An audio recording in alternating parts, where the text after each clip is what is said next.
4 būdai, kaip bendrauti su emociškai nebrandžiu žmogumi. Pirma, negelbėkite jo.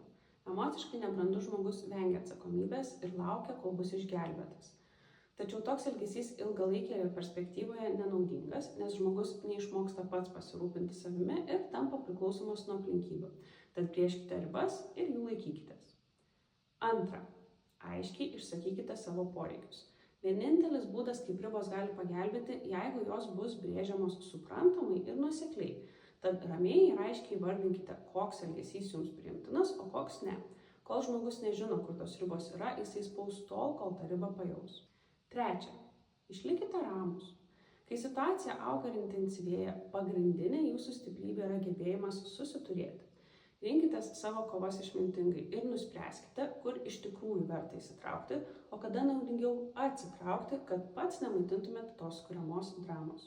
Ketvirta, pasistengkite to nepriimti asmeniškai.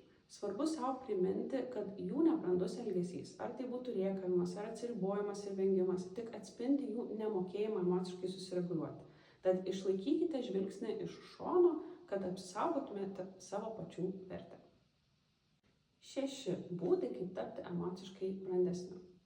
Pirma, reflektuokite savo patirtį.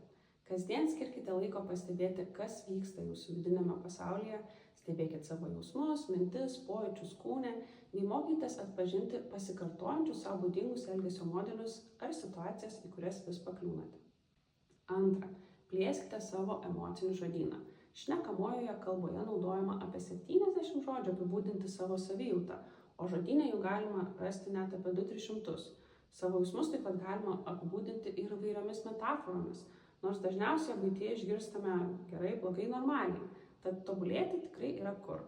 Trečia, brėžkite ribas. Susidurdami su elgesiu, kuris jums nemalonus, įvardinkite tai geriausia dar situacijos metu, bei paprašykite kito žmogaus, kad elgtųsi jums priimtinu būdu.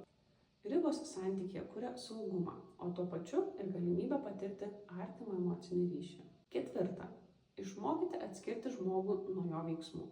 Nėra gerų ar blogų žmonių, bet yra tinkamas arba netinkamas elgesys, o elgesį turint noro galima keisti. Tai padeda matyti platesnę perspektyvą bei nepriimti kiekvieno pasakyto žodžio taip asmeniškai. Penkta, ugdykite atjautą. Kiekvienas mes klystame, tačiau atjauta savo ir kitam padeda iš tų klaidų mokytis ir augti.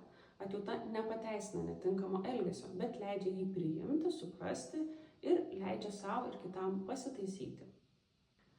Šešta, mokykitės empatijos. Jei sunku suprasti kitą žmogų, pabandykite įsigilinti į